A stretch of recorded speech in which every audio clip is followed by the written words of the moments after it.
Yeah, thank you very much for having me here. Thank you very much to Lasse, thank you very much to UO and everyone else who invited me over here.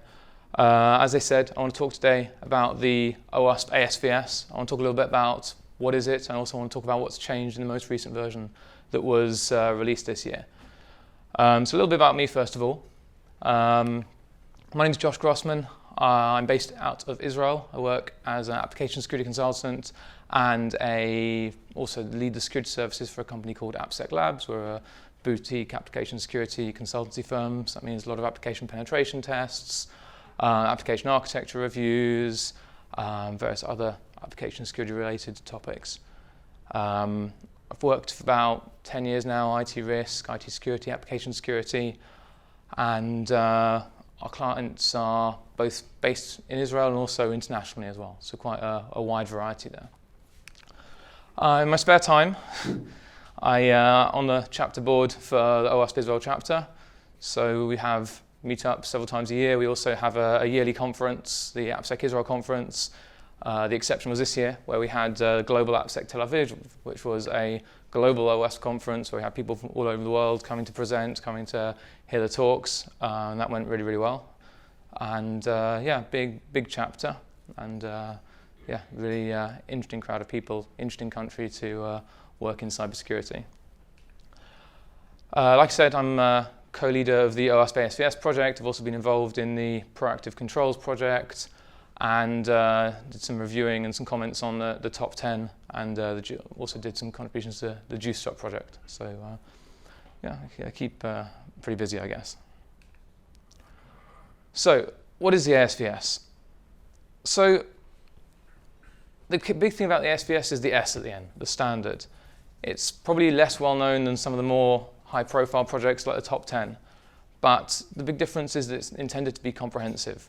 The top 10 is an awareness document. That came up a lot during the discussions over the 2017 version. The OWASP top 10 is an awareness document. It's something to say, look, here are 10 things you should be thinking about, but actually they're not just one thing. Each category splits into lots of different categories anyway, and it doesn't necessarily cover everything.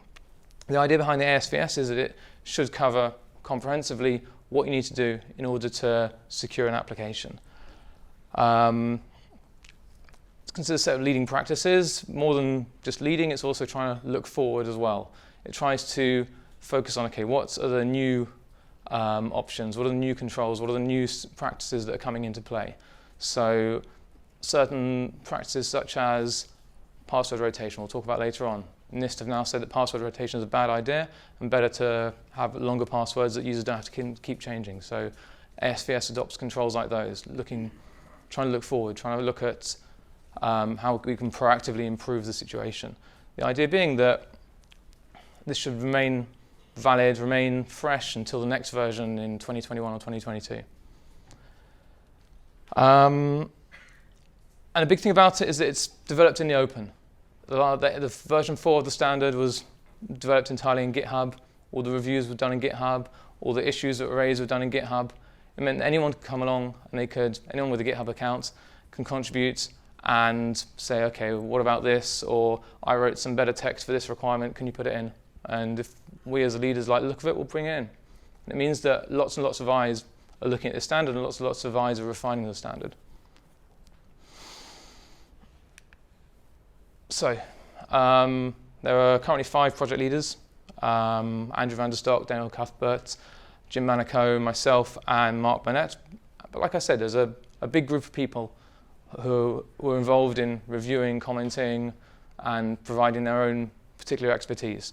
And ultimately, again, any one of you can be involved. Any one of you can look at the standard on GitHub and say, oh, I think that could be improved, or I think that wording isn't quite clear, I could improve it, or what about this? And that feedback can get incorporated in. So, what's new in version 4.0? So, 4.0 was released in March 2019. And for the first time, previously it had been written in some sort of document format. For the first time, it converted it to Markdown. Markdown is basically a way of writing text documents, but with some simple formatting marks to make it look good in GitHub. And it also means we've got a set of scripts which the mobile ASVS people created, which allow us to take that text with some minor formatting, and create a Word document, create PDF, create CSV in an automated way. And it means that we can host it in GitHub. It's very easy to see changes to the text because it's just a raw text file. It's not some sort of binary Word file or something like that. That's a particular benefit to translation because standards like these, they're changing, there are point versions and suddenly the text changes, and if someone's trying to maintain a translation, they want to know, okay, what's changed between then and now? And having it in text format means it's much easier to see that. A big change this time around, which mostly affected the first couple of chapters, or two of the early chapters around authentication and session management, was the new NIST standard 863B. So that's quite a comprehensive standard around digital identity and has some really good ideas in. We wanted to try and make sure that we were covering the ideas that were in that standard. So we reworked quite heavily the authentication session management chapters so that we were mapping to the paragraphs within that NIST document.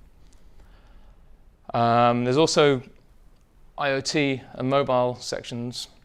Previously they were part of the standard. The mobile standard now has its own project, the mobile ASVS, like I said. I'll talk a little bit more about that at the end.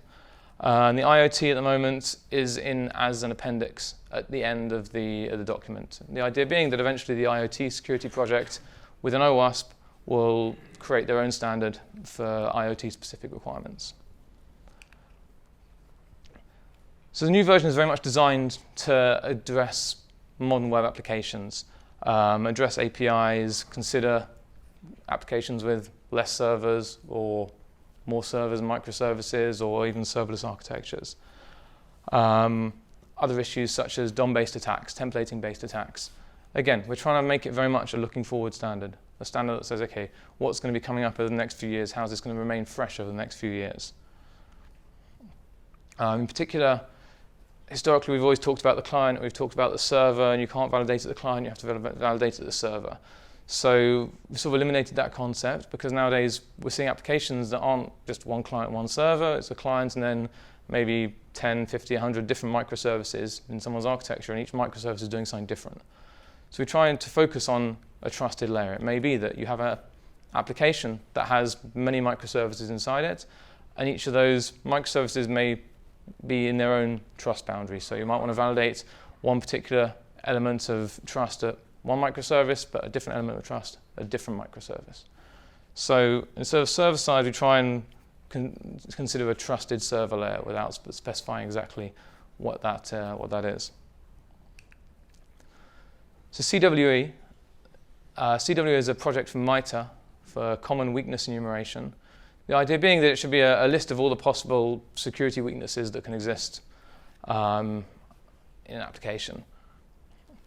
So we've now tried to map the requirements from the ASVS to a CWE category. It's not perfect. CWE itself needs some work, and in certain cases we'll see that requirements maybe address several weaknesses, but it's a starting point. It's definitely somewhere which we could use further contributions. But it means that it gives a starting point for seeing, okay, what is the problem we're trying to solve with a particular requirement? What is the weakness we're trying to solve with a particular requirement? Mappings. There aren't a huge number of mappings. A few of the key ones, there is a mapping to the proactive controls. The proactive controls project is, again, it's a top 10 project, but instead of the top 10 risks, where it's, okay, here are the top 10 bad things that are going to happen to you, the proactive controls project is saying, okay, here are the top 10 things that your developers want to be thinking about, the top 10 ways you want to be building security into your application. And because of that, it's very much a starting point for the ASVS. It's very much here's where you want to start, but the ASVS is the end goal because the ASVS is the one that's comprehensive, the one that's structured like a standard. But because it's that starting point, we include these mappings here. At the end of certain requirements, you see which the proactive controls it relates to. Just so you know, okay, these are the hardcore ones that really need to be considered first. The way the ASVS is structured is into sections and subsections, and at the end of each section we try and provide some links about, okay, here are the requirements we talked about, now here are some links to how you can address these requirements, here are some links to cheat sheets or other external resources.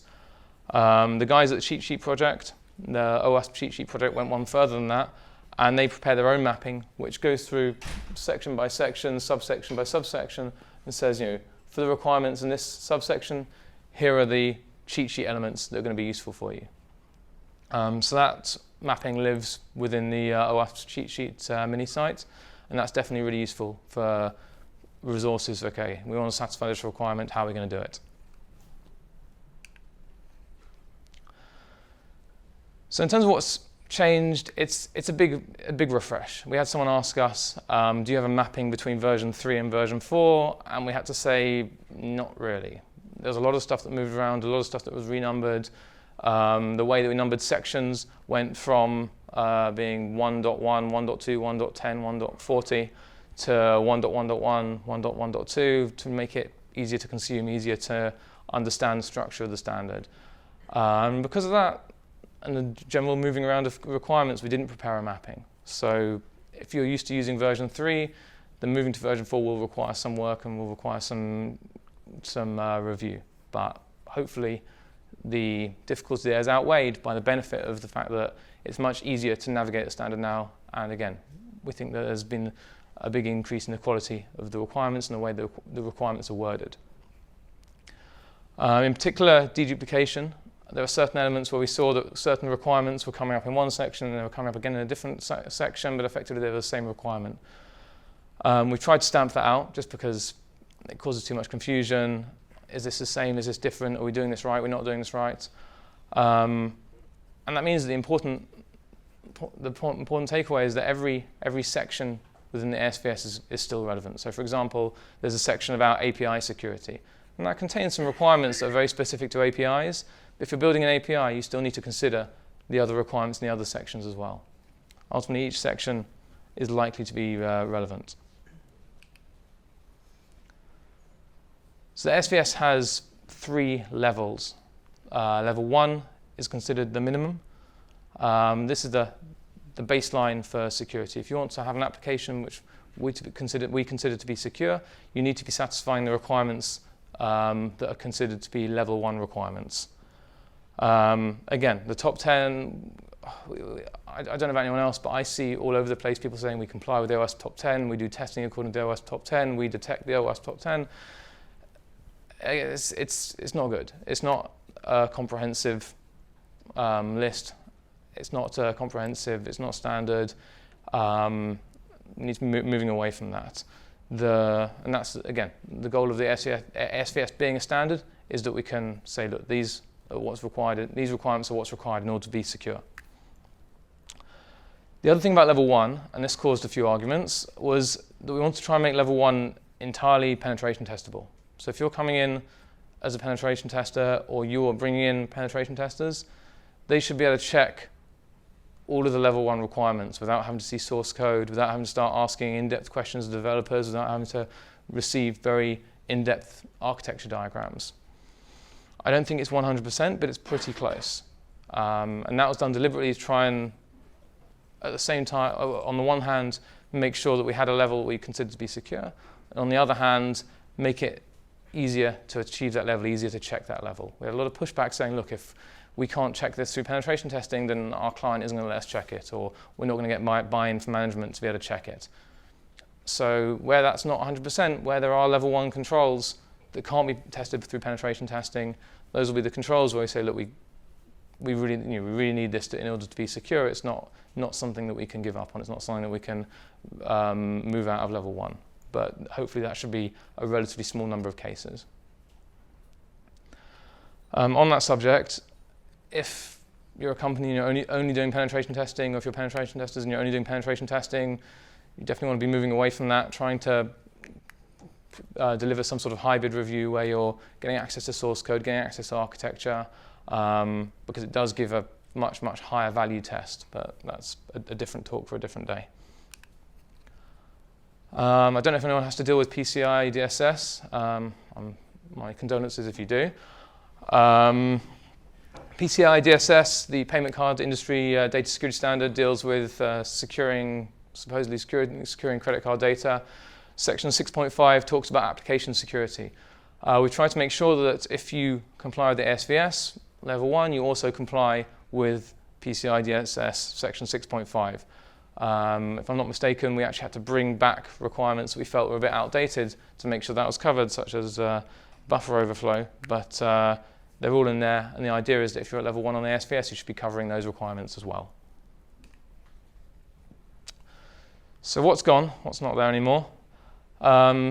Requirements, controls we felt just weren't necessary, weren't providing big impact. One of the inputs for that was things that people are excluding from bug bounties, things that people are just seeing as not a risk, not something that concerns them. Obviously not every exclusion, but certain controls where you can get into a mentality of, okay, we've always done this, so we should keep doing it, but it doesn't necessarily provide you the benefit that makes it worthwhile. Controls that were specific to a particular browser or particular language, we tried to keep it as generic as possible so it will apply in all situations. It won't just apply for a particular implementation scenario. We used to have a column called since, which basically listed which version of the ASVS the control came in. That's gone, unfortunately. Again, because this was such a big revamp for 4.0, it wasn't really possible to trace all that back. Requirements got split up, requirements got merged. It wasn't really practical, and also removing that gave us more room for the CWE and NIST mappings without making an enormous document. Mobile IoT, hopefully going off for their own projects. Mobile ASVS already exists. IoT version, I think that's in the pipeline, but it doesn't exist yet. So what does it look like? This is an example from section 4, so we can see the main section heading, subsection heading, a bit of text to give some context about, okay, what are we talking about in this section?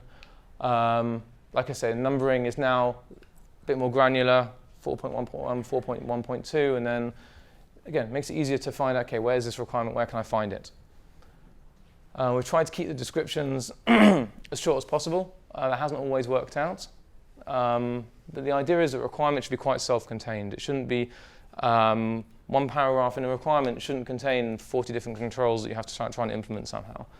Each requirement should hopefully be quite self-contained. What level is the requirement? Does it apply to all 3 levels? Does it only apply to level 2 and level 3? Does it only apply to level 3? That will be indicated here.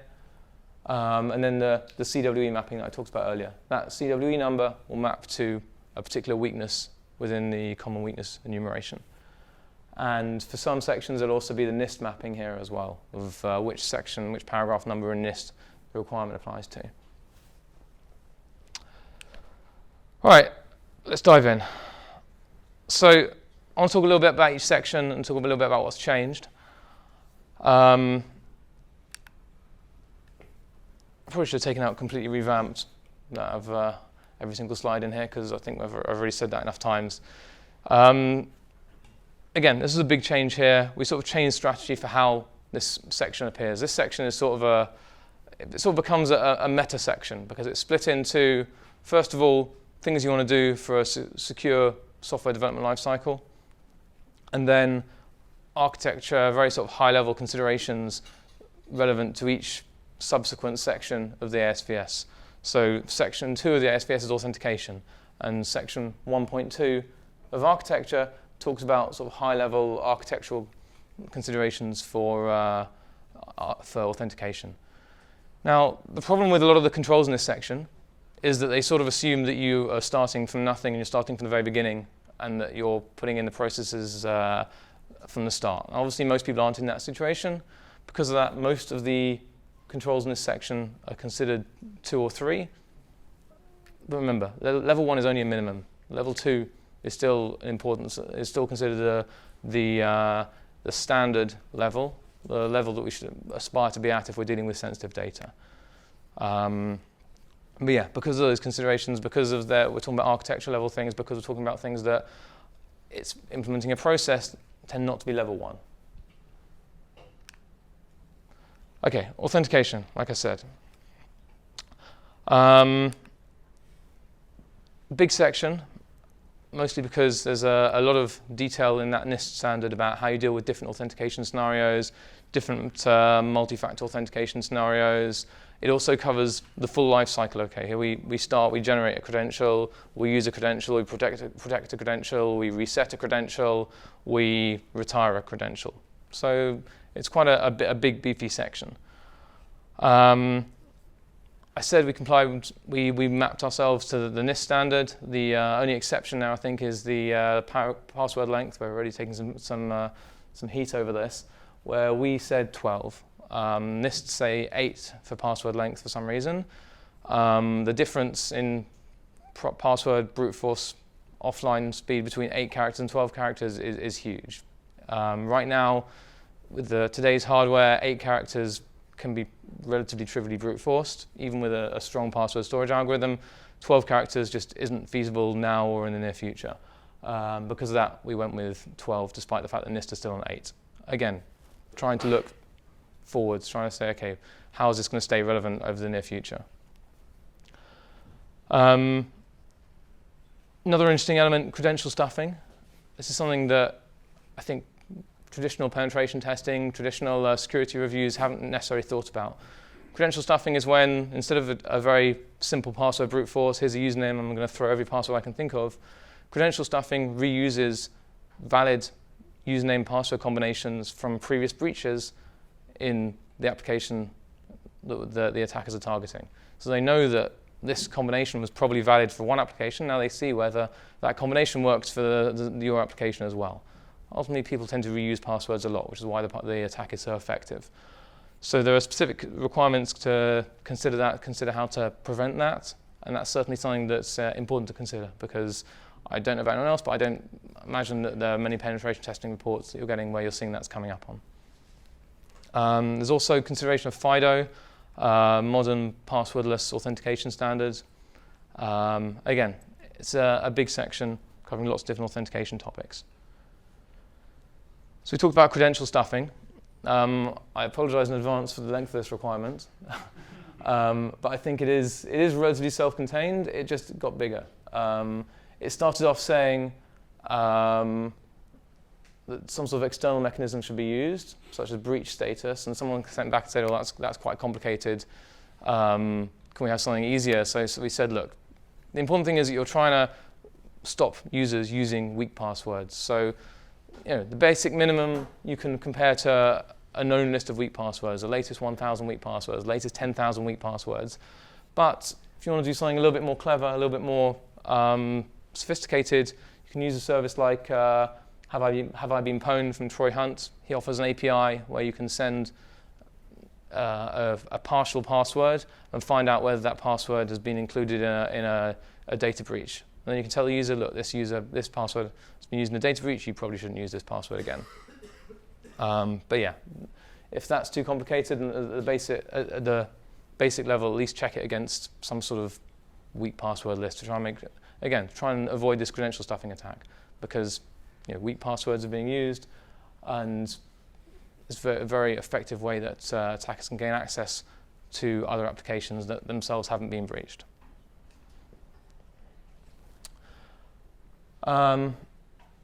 Other, I suppose, forward-looking considerations, password composition rules, uppercase, lowercase, symbol. We don't say don't use them, or we don't say you don't have to, we say don't use them. They just annoy users. You end up with password one exclamation mark. The really important part is the length and the randomness. So we say don't use password composition, have a longer password, don't rotate credentials, and for goodness sake, make sure that paste works so that the users can use a password manager, which is ultimately how users should be managing passwords. It's really the only effective way now that users can manage the number of passwords they have to deal with. I mean, I've got a password manager. I started using it probably after I should have done. I've already got hundreds of different accounts in there, hundreds of different random, long, unique passwords. It really is the only way to manage that sort of thing at the moment, and password composition rules and rotation just sort of break that workflow. Okay. Session management. So the idea is it should deal with all sorts of different session management techniques, cookies, JWTs, API tokens. Again, it's trying to cover the various different scenarios. Trying to cover the scenario where you want the application to stay logged in for a long time, but you don't want the same session key to be used over and over again, so you need to issue some sort of refresh token to get a new session key on every so often. It also considers federation. You may have the session managed elsewhere. Again, trying to consider what applications, what companies are using today. This is a fun requirement. Don't reveal session tokens in error messages. Who would do that? It turns out it does happen. This is an example from an actual a library which accepted a JWT, JSON Web Token. Now, JSON Web Token has some data in it, and it's signed. It's got a text signature appended to it, and the server can check that signature, make sure that the data inside hasn't been tampered with. So this library was very helpful. If you sent it a JWT with an incorrect signature, it would say, "Oh, this is an incorrect signature. We were expecting this signature." And you could then use that signature, and then you have a valid session token for whoever you like. That's a real-world example, but I'm not going to name and shame. But yeah, that's a point to consider.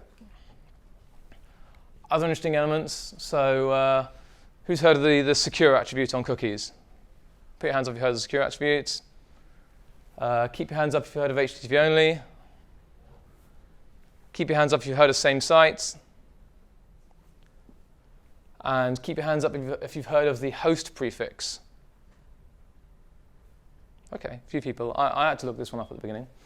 The host prefix is an RFC that's currently in draft. The idea being it's a way of specifying a cookie that will get as many of the secure elements of a cookie as possible automatically without having to specify everyone individually.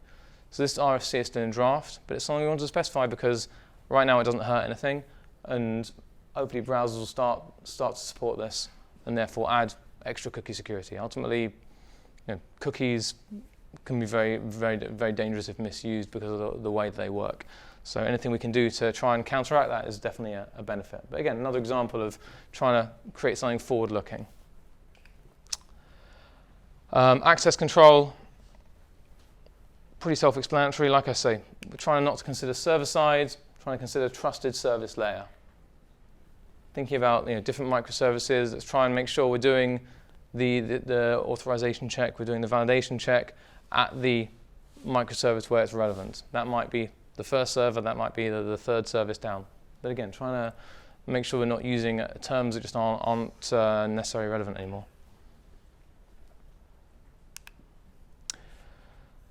Okay, another big section, validation, sanitization, encoding.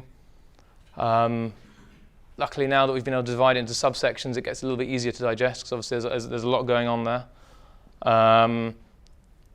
Key elements here are about making sure that you have a standard way of doing this, a centralized way of doing this, that you've not got a different validation routine for every single part of your application or every single module of your application. The original author of these slides, or the slides that I based these off, wrote that output encoding is the new hotness. I really hope it's not the new hotness. Output encoding is super, super important. I hope everyone's doing it. Ultimately, I hear a lot that, okay, if you want to prevent XSS, you need to do input validation. The primary fix for XSS, the primary defense against XSS is output encoding. So hopefully that's the way it's being done. That should be the way it's being done in the modern framework, certainly. So I crossed it out and wrote old hotness, maybe hopefully, rather than anything else. What is the new hotness, though? XXE. XXE is a new entry to the OWASP top 10, and it is just everywhere. Anyone who's using XML library should be thinking about this. It's usually the default, and it's pretty dangerous. It can disclose local data. It can result in remote code execution depending on the context and the other libraries that you have there. So XXE is definitely a big one to consider. SSRF, also considered in this section. Another thing that this one didn't make the OWASP top 10, but Andrew van der Stok, who, as well as being co-leader of the ASVS, is also co-leader of the top 10, actually asked on Twitter a few weeks ago, should we create a point release of the OWASP top 10 to include SSRF? Because that's how much he's concerned about it. That's how much of a risk he sees it. I don't think they'll do that. I'm not convinced it's a great way to deal with the OWASP top 10, but it's certainly food for thought. SSRF, again, disclose local files, access servers at the back end and internal networks you shouldn't have access to. Just Google bug bounty SSRF and you'll get some really fantastic write-ups of how SSRF was going to ruin your entire day if you're an application owner. Deserialization, like XXE, it made it into the top 10. Another one that you need to be concerned about. If it's not there, it's not there. If it is there, it probably leads to remote code execution. Again, these are all considered in separate requirements within this section, how you want to try and prevent these sort of things happening. Cryptography, specifically store cryptography. The starting point here is try and figure out, okay, what data do I have? How sensitive is it? Do I need to encrypt it or not? Usually when a client asks me, how should I encrypt this data, first thing I ask them is, what threat are you trying to protect against? You're going to try and protect against someone walking out with a server under their arm. You're going to try and protect against someone compromising your application. And this is part of it. This is understanding, okay, what sort of data is there? What needs to be protected? A big point about the requirements in this section is making sure that we're not committed to a particular algorithm, not particularly to a particular encryption algorithm. The standard says use what's good at the current time, but it also says make sure that can be changed, because today this algorithm might be fine, tomorrow suddenly someone finds a weakness in this algorithm and now everyone needs to change it. Everyone needs to start using something different. If your application has everything hard-coded in to use this old algorithm, you're going to have a very bad time trying to rotate that. So we mandate that you have to make sure that that can be rotated easily. That's not hard-coded into the basis of your application. Random values, how to generate random values, or at least pseudo-random values. Secret management, becoming more of a concern. We've got requirements around this, how you deal with secrets in the environment, how you protect secrets in the environment, ideally using some sort of dedicated microservice. That seems to be the best practice at the moment. But that's something that's considered in this section. Error handling, a little bit about what you'd expect, I guess. I think a few key points here, mostly around the logging aspect of this. I mean, error handling clearly can ruin your day if you start disclosing what query the database tried to run, or the entire stack trace of the application, so suddenly someone knows your entire technology stack. But the logging part here is probably the more interesting part. I mean, I worked with a client who, got to be careful how I tell the story. You would have heard of them. They had a breach. I'm pretty sure that breach occurred because someone did a very, very, very long-running SQL injection attack. I think it would have taken quite a long time to exploit this and to do lots and lots of requests to pull this data out. And if they'd had better logging, they would have probably seen some sort of spike somewhere that they could have investigated. So, okay, why are we suddenly getting all these types of requests? Millions and millions of these types of requests. The idea is not to log everything, but the idea is to try and make sure that you've got something that you can investigate peaks, investigate unusual behavior. But at the same time, be careful what you are logging. Facebook, Twitter, I think within the last year maybe, both of them got caught logging passwords into logs, plain text passwords. They've clearly saved them in their database in some sort of best practice way, but they've also saved them plain text in logs, and suddenly all bets are off. If Facebook and Twitter do it, I imagine that other companies do it as well. Facebook and Twitter probably know what they're doing reasonably well. And just generally protecting those logs, making sure they can't be tampered with, making sure that they're not going to get deleted or overwritten, and then suddenly you come to need them and discover that they're not there. So data protection, you start looking at this, you say, okay, well, what's different? Haven't we already talked about stored data encryption or something? So data protection is more of a process-based section. It also says, okay, well, consider what data you have, consider how it needs to be protected at a higher level. And a big part of this section is that it sort of mirrors a little bit the technical aspects of GDPR. It says, okay, what processes do you need in place in order to comply with GDPR from a technical perspective? But it also considers, okay, how do you protect data at the client side or where it's exposed? So there's sort of a combination of different ones there. So for example, these requirements here, they're very much GDPR style requirements. So these are sort of technical aspects of that. Then you've also got a consideration about, okay, what data is being requested? it may be that someone is making perfectly, I keep banging into that, walk a bit forward. Someone's making perfectly valid requests to the application for data, but what they're actually doing is just scraping all the data of the application. Maybe in theory they're allowed to have that, but in practice they're not really supposed to be building their own database on the side. That's another aspect of data protection where someone theoretically has access to that data, they shouldn't just be able to pull all of it out. So that's where this detecting and alerting comes in, saying, okay, well, does it make sense this person has requested that much data in this space of time? Communication security, trying to be more friendly to DevOps-style processes, automated-style processes. The old version started talking about chaining certificates up to a secure route or something. Developers don't really want to think about that. We want to try and leave that to the we want to leave that sort of thing to the framework or to the server technology they're using. What we do want is secure configurations, making sure that TLS is configured securely. And here's an example of a configuration builder provided by Mozilla. Tell it what your server is, and it will give you a secure TLS configuration. You don't have to start building that from scratch or start Googling. It should give you either the most secure one or an intermediate if you've got older clients, or an old if you've got very old clients and you've nothing else you can do about it. The idea being that this sort of basic configuration should be easier to do and should just be done right. And again, it's something that's very easy to check as well. Things like SSL Labs from Qualys, very simple way of checking. Okay, how do my TLS settings look outside? Hopefully, if you're using a configuration generator like this, it'll be easier to get a sensible configuration there. Okay, malicious code.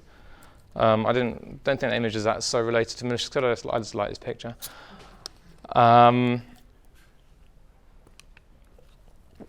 Okay, so malicious code, another slightly more complicated one, except for the end, which we'll talk about in a sec. So the idea here is trying to make sure that someone hasn't dropped a time bomb into your code or some sort of backdoor that starts exfiltrating data, or starts requesting many more permissions than it needs from the browser, from the mobile device, or just some sort of business logic attack. An example it gives is of a salami attack, where it takes a small amount of every single transaction and routes it somewhere else. So these types of malicious code attacks are a little bit tricky to detect. Ideally, you want to try and be detecting these at build time, but it's not a level one. Most of them aren't level one controls, put it that way. They're a little bit involved, but we want to make sure that we included these as well. But at the same time, recognize that it's going to be a little bit involved to see, okay, is someone using a timer function in an inappropriate way? Is someone using network input-output in an inappropriate way? It's a little bit more complicated. So it's there, but it's not level one. What's the next one? So yeah, one thing that's slightly easier is trying to make sure that libraries that you're using or even code that you're using isn't suddenly sending data off to some sort of third party or some external source that the user might not expect. We certainly see a lot of examples at the moment where companies are implementing analytics libraries or some sort of logging libraries or error handling libraries, and they suddenly discover, well, they're very surprised when we tell them how much data is being sent back to some third party from within the application. So this is an important thing to start thinking about. You know, the other risk is if you have a penetration tester who's a little bit too focused and they've got their proxy and they're just only looking at the requests going in the application, then maybe they're ignoring the requests that are going to the third party that actually have the full user's profile in or something. So this is definitely a risk that I think is going to start seeing more and more as people start using more and more external services for their applications and to manage aspects of their applications. So the exception in terms of the saying, okay, these are all level 2, level 3, these are some level 1s that are a little bit more straightforward and are super important as well. Making sure that auto-update is being done securely, that it's, if it's a thick client, that it's not just accepting any update file from the internet. If it's, even if it's the server side, again, you want to be careful how update processes are happening and make sure that it can't be subverted and suddenly malicious code is being dropped into within the application. If you're using external libraries, try and make sure that code signing is in use. If it's a thick library, if it's JavaScript, try and use something like sub-resource integrity.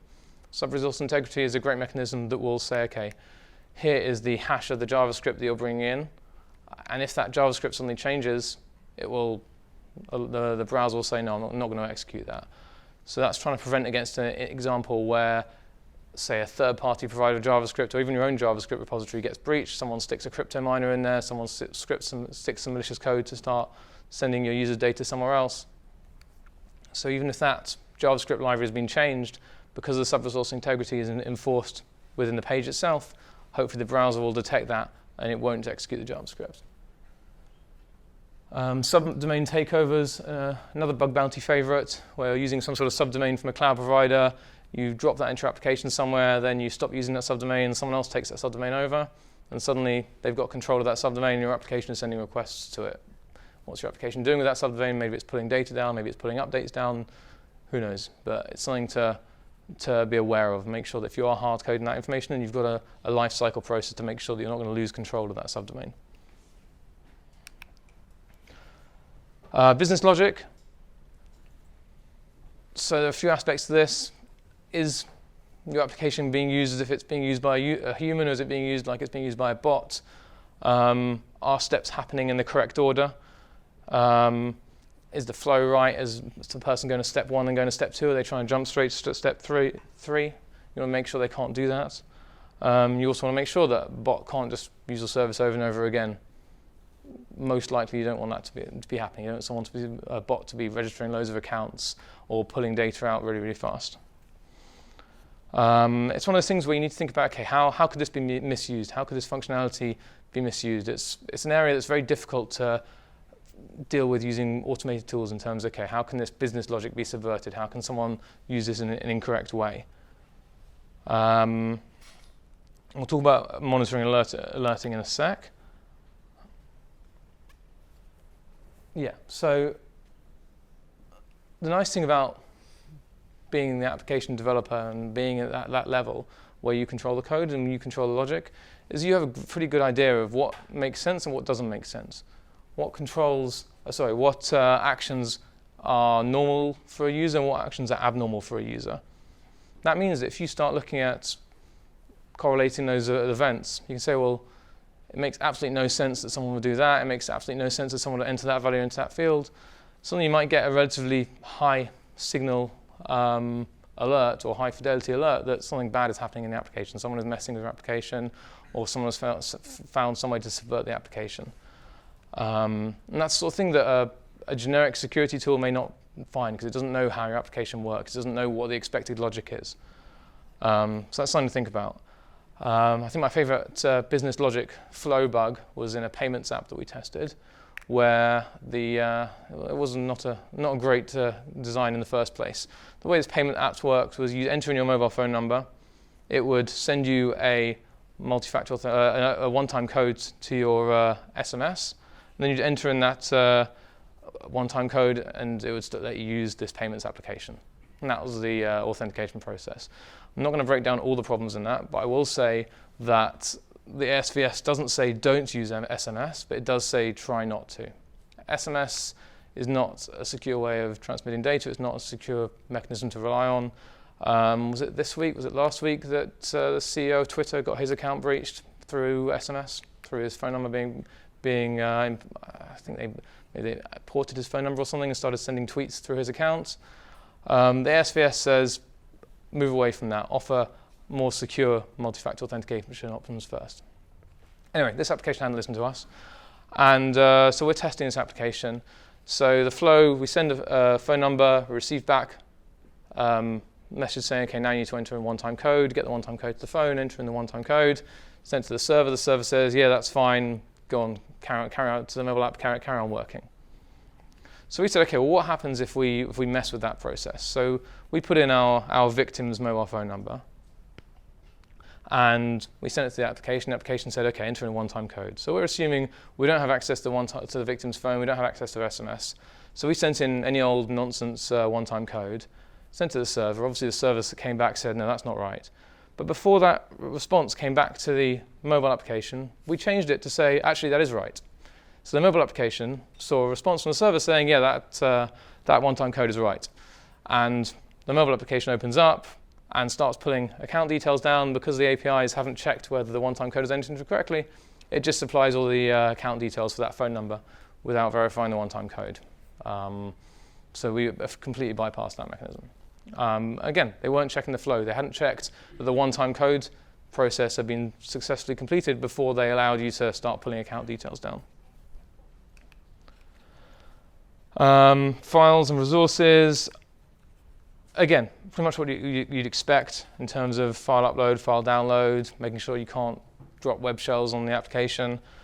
A bit of moving around here, a bit of consideration of, again, SSRF. SSRF, just in case anyone doesn't notice, SSRF server-side request forgery. The idea is you get a server to send a request, usually HTTP, but doesn't have to be HTTP, to another server. And because it's the server doing it, it might have access to things that you as the end user don't have access to. That could potentially also happen within a file. If the server opens up a file that has a link in it, and as part of its processing of that file, it browses to the link, then you've got the same thing. You've got SSRF, but in a more indirect way. So that's why that's mentioned there.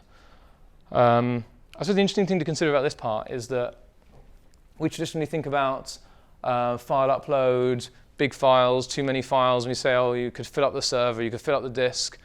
But that's a slightly old way of thinking about it, because nowadays maybe not most, but a large number of the applications that we see, they're using some sort of cloud storage. They're using Amazon S3. They're using some other third-party service for cloud storage. And a lot of these providers will say, give us more data, give us more files, give us more files. We'll just keep taking them on for you. And by the way, we'll charge you per gigabyte, per terabyte of this data we're storing.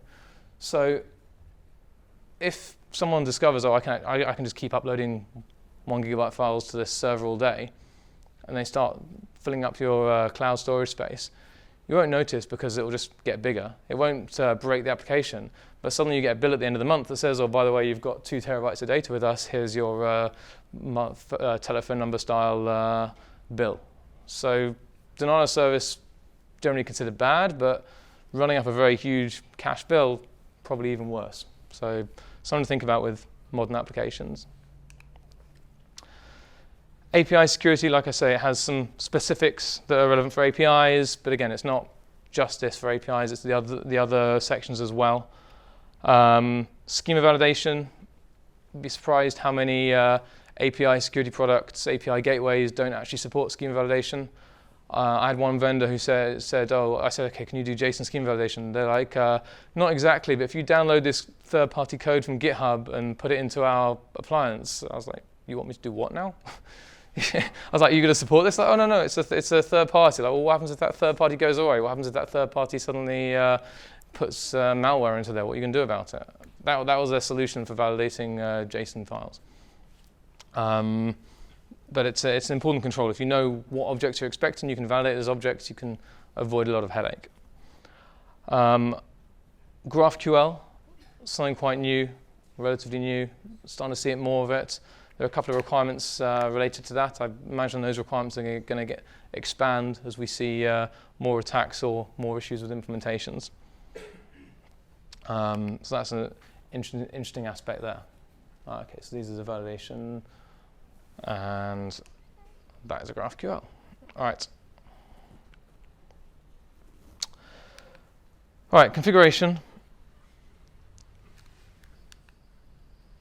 Not going to spend too much time on this. Again, big revamp, trying to focus on what's relevant for modern DevOps, continuous integration, continuous deployment processes.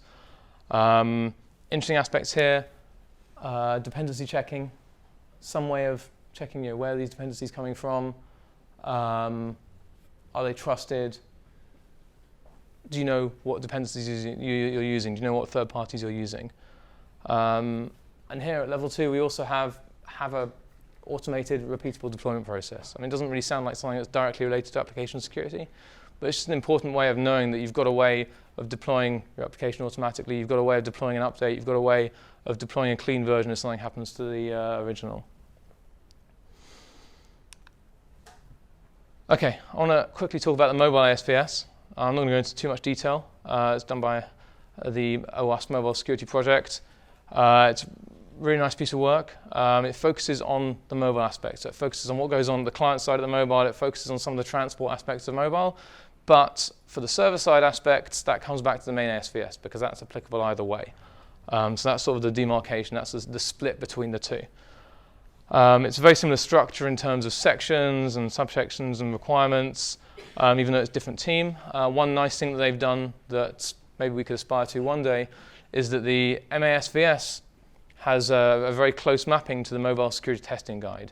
So you can see, okay, here's this requirement in this section, and here's the way that gets that you can test that either generically or on a specific platform.